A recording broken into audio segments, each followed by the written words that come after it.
Family Violence, Chapter 5, Child Sexual Abuse. This is a narrated version of this chapter PowerPoint. Definitions of child sexual abuse. Issues include, what is child sexual abuse, called CSA?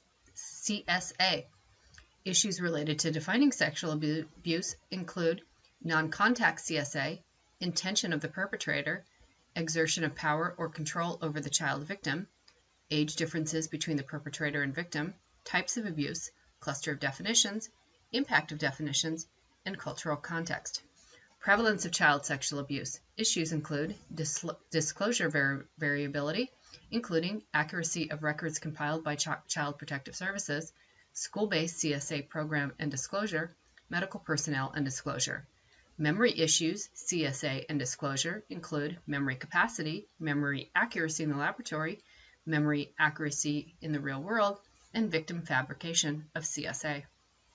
Estimates of child sexual abuse. Issues include official estimates.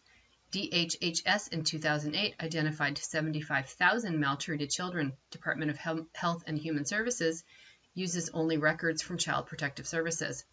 NIS-4, 2005 to 2006, identified 1.2 million maltreated children. National Incidence Study uses data from CPS, professionals, school counselors, and others by Seldak et al. In 2010. The U.S. Department of Health and Human Services in 2008 identified. Trends in reporting child sexual abuse include increasing rates and decreasing rates. Characteristics of victim. Issues that we would look at include age of CSA victim, varies from infancy to 18 years of age, with most cases between 12 and 14.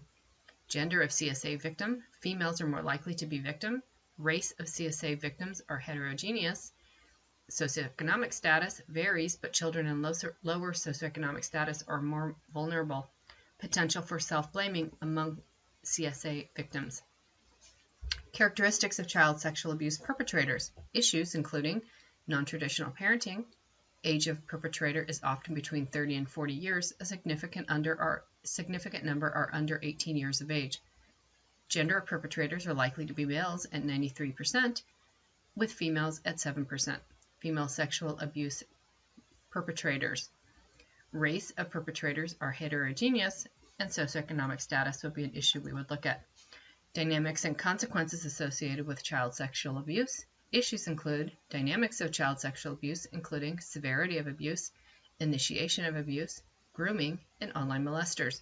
Child pornography and prostitution also issues. Effects of child sexual abuse. Issues we would look at include initial effects, including mimicking sexual behavior, post-traumatic stress disorder, PTSD, and psychopathology effects. Long-term effects of child abuse issues include emotional, interpersonal, sexual adjustment, behavioral dysfunction, and post-traumatic stress disorder. Factors that increase trauma experienced by CSA victims include long duration of abuse, polyvictimization, the severity of the abuse by someone who is a parental figure or trusted acquaintance, abuse that involves invasive forms of sexual activity, and negative reaction by significant others to the disclosure of the abuse.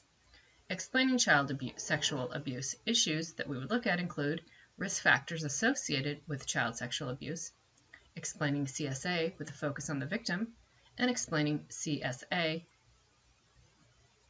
with a focus on the offender, including deviant sexual arousal, pedophilia, plethysmorphia, child history of sexual abuse, adolescent sex offenders, sexual-based sexual abuser hypothesis. Explaining child sexual abuse continued. Issues, explaining CSA with a focus on the family, including mother's behavioral early view, mother's behavioral contemporary view, general characteristics of the family. Focus on society and culture, including media input and integrative theories. Practice policy and prevention issues.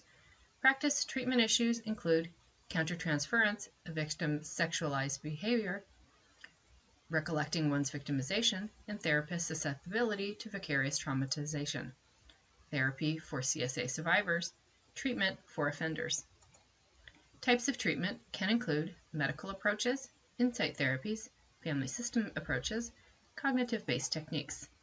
Policy for child abuse issues that we need to look at, including legal issues, the Adam Walsh Child Protection and Safety Act of 2006, case management considerations, interviewing child abuse victims, child advocacy centers, police interviewing of CSA victims, prosecution of CSA victims, mandatory reporting laws. Prevention of child sexual abuse, education programs for children could include outcome of school-based programs, critics of programs, parental role in child education. That concludes this narrated version of this PowerPoint.